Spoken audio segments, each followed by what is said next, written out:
আসসালামু আলাইকুম। আশা করি সবাই ভালো আছেন। আর আমি আজকে ভালো নেই। কারণ হচ্ছে যে ঘুম থেকে উঠে যখন দেখি আমার কিউট লাভবার্ডটি মারা গিয়েছে। ছেলে লাভবার্ডটি। আর মারা যাওয়ার কোনো কারণই বুঝতে পারতেছিলাম না। মানে আমি হচ্ছে ওকে সন্ধ্যাবেলায় খাবার খাওয়াই। খাবার খাওয়ানোর পরবর্তীতে আমি রাতে ঘুমিয়ে যাই। রাত্রে ২ বার দেখে আসি। তারপর হচ্ছে ঘুমিয়ে যাই। কলোনির মধ্যে ও ডাকাডাকি করতেছিল বা হচ্ছে চিল্লাপাল্লা করে, এটা সবসময় শুনতে পারি। তো যাই হোক, প্রতিদিনের মতো আমি আর হচ্ছে যে মানে সকালে ঘুম থেকে উঠে যখন আমি খাবার দেওয়ার জন্য ওদের কলোনিতে যাই, যাওয়ার পরবর্তীতে হঠাৎ করে দেখি ও নাই। নাই, নাই, নাই। তো হঠাৎ করেই দেখি যে একটা মানে ওই খুঁটির কাছে, মানে খুঁটির কাছে হচ্ছে তো পড়ে রইছে। তো পড়ে রইছে মানে একদম কোনো পাখি ওরে মারছে বা কিছুই মারছে বা কিচ্ছু বোঝা যাচ্ছিল না। হাতে কোনো ইয়া নাই, পায়ে কোনো নাই, কোথাও কোনো কিছুতেই কোনো স্ক্র্যাচ নাই যে কোনো কিছু ওরা মারছে বা অ্যাটাক করে মেরে ফেলছে এরকম।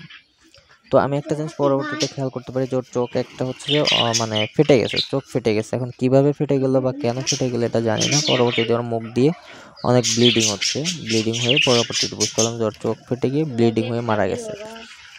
তো এখন চোখে যদি কেউ ওরে খামচি দিয়ে থাকে বা ধরলাম অন্য পাখি আরো আছে লাভবার্ড, ককাটেল, বার্জিগার, যদি এরা ওর চোখে হচ্ছে যে যদি মানে কামড় দিয়ে থাকে বা চোখটা ফেটে গিয়ে থাকে, সেক্ষেত্রে তো এরকমটা হইলে হয়তো বোঝা যেত। কিন্তু আমি ওর এটা দেখে কখনো কোনোভাবে বোঝা যাচ্ছে না ওকে কেউ মারছে বা আঘাত করছে।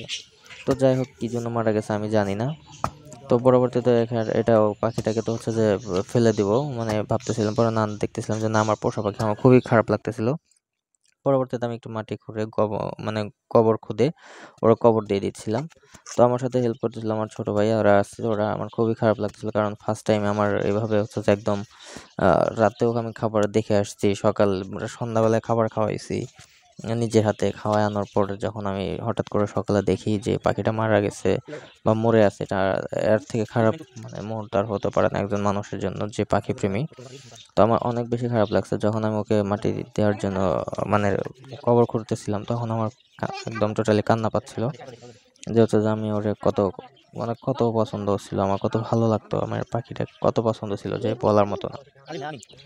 তো যাই হোক, সবার পাখিকে কেয়ার করবেন, খেয়াল রাখবেন যে যদি পাখি কি কারণে মৃত্যু হচ্ছে বা আমি এটা জানি না, বা কেন মারা গেছে সেটাও আমি জানি না। একদম ভালো পাখি হঠাৎ করে এভাবে মারা গেছে, আমার খুবই খারাপ লাগতেছিল। যার কারণে হচ্ছে যে পরবর্তীতে আমি ওকে মাটি দিয়ে দিয়েছিলাম, মাটি দিয়ে রেখে আসতেছিলাম, তখন আমার মানে খুবই খারাপ লাগছিল। তো সবাই দোয়া করবেন আমার জন্য। আল্লাহ হাফেজ।